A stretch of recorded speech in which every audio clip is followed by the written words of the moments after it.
Senator Blumenthal. Senator Cruz. Chairman, I want to thank you, Mr. Chairman, for holding this hearing. The three witnesses we have before this committee today collectively pose, I believe, the single greatest threat to free speech in America and the greatest threat we have to free and fair elections. Yesterday, I spent a considerable amount of time speaking with both Mr. Zuckerberg and Mr. Pichai. I have concerns about the behavior of both of their companies. I would note that Facebook is at the minimum at least trying to make some efforts in the direction of defending free speech. I appreciate their doing so. Google, I agree with the concerns that Senator Klobuchar raised. I think Google has more power than any company on the face of the planet. And the antitrust concerns are real. The impact of Google is profound. And I expect we will have continued and ongoing discussions about Google's abuse of that power and its willingness to manipulate search outcomes to influence and change election results. But today, I want to focus my questioning on Mr. Dorsey and on Twitter. Because of the three players before us, I think Twitter's conduct has by far been the most egregious. Mr. Dorsey, does Twitter have the ability to influence elections? No. You don't believe Twitter has any ability to influence elections? No, we are one part of a broad spectrum of communication channels that people have. So you're testifying to this committee right now that Twitter, when it silences people, when it censors people, when it blocks political speech, that has no impact on elections? People have choice of other communication channels with which... Not if they don't hear information. If you don't think you have the power to influence elections, why do you block anything? Well, we have policies that are focused on making sure that more voices on the platform are possible. We see a lot of abuse and harassment, which ends up silencing people and having them leave from the platform.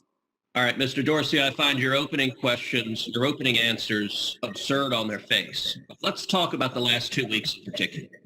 As you know, I have long been concerned about Twitter's pattern of censoring and silencing individual Americans with whom Twitter disagrees.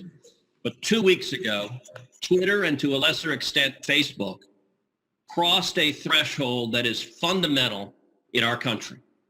2 weeks ago, Twitter made the unilateral decision to censor the New York Post in a series of 2 blockbuster articles, both alleging evidence of corruption against Joe Biden, the first concerning Ukraine, the second concerning communist China. And Twitter made the decision, number one, to prevent users, any user, from sharing those stories. And number two, you went even further and blocked the New York Post from sharing on Twitter its own reporting. Why did Twitter make the decision to censor the New York Post? We had a hack materials policy that we... When was that policy adopted? In 2018, I believe. In 2018, go ahead. What was the policy?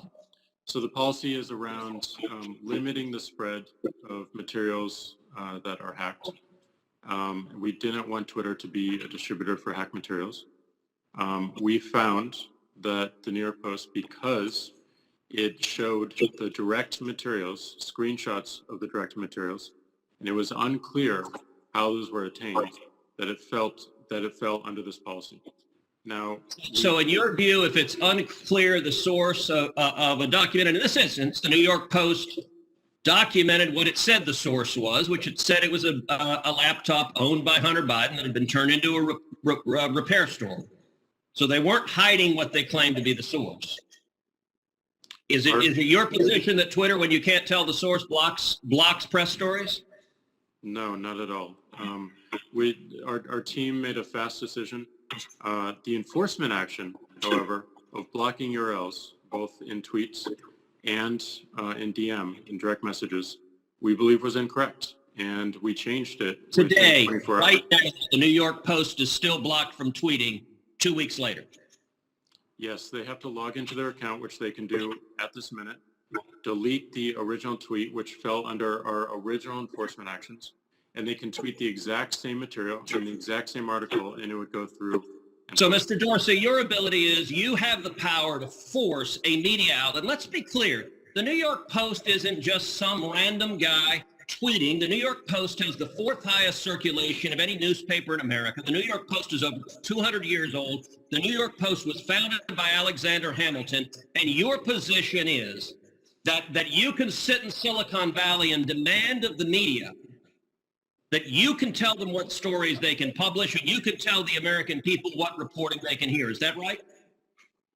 No, this was a, every person, every account, every organization that signs up to Twitter agrees to a terms of service. Terms of service is so published. Media outlets must genuflect and obey your dictates if they wish to be able to communicate with readers. Is that right?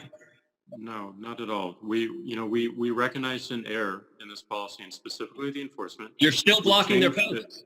You're still blocking their posts. Right now, today, you're blocking their posts. We're not blocking the post. Anyone can tweet. Can the New York Post post on their Twitter account? If they go into their account. No is your answer to that. No, unless they genuflect and agree with your dictates. Let me ask you something.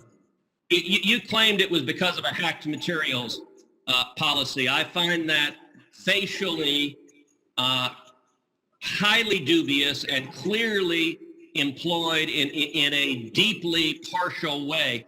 Did Twitter block the distribution of the New York Times' story a few weeks ago that purported to be based on copies of President Trump's tax returns? We didn't find that a violation of our terms of service and this policy in particular, because it was reporting about the material. It wasn't distributing the material. Okay, well, that's actually not true. They posted what they purported to be original source materials, and federal law, federal statute makes it a crime, a federal felony, to distribute someone's tax returns against their knowledge. So that material was based on something that was distributed in violation of federal law, and yet Twitter gleefully allowed people to circulate that. But when the article was critical of Joe Biden, Twitter engaged in rampant censorship and silencing. And again, we recognized errors in that policy. We changed it within 24 hours. This is. But you're still blocking the New York Post. You haven't changed it. We have changed it. They can log into their account, delete the original tweet. That was You forced the Politico reporter to take down his post about the New York Post as well. Is that correct? Within that 24-hour period, yes. But we, as the policy has changed, anyone can tweet. So the Twitter takes the view you can censor the New York Post, you can censor Politico, presumably you can censor the New York Times or any other media outlet. Mr. Dorsey, who the hell elected you and put you in charge of what the media are allowed to report and what the American people are allowed to hear? And why do you persist in behaving as a Democratic super PAC, silencing views to the contrary of your political beliefs? Let's give Mr. Dorsey a few seconds to answer that, and then we'll have to conclude this segment. Well, we're not doing that, and this is why I opened this hearing with calls for more transparency. We realize we need to earn trust more. We realize that more accountability is needed to show our intentions and to show the outcomes. Thank you, so Senator. I hear the concerns and acknowledge them, but we want to fix it with more transparency. Thank you, Senator Cruz.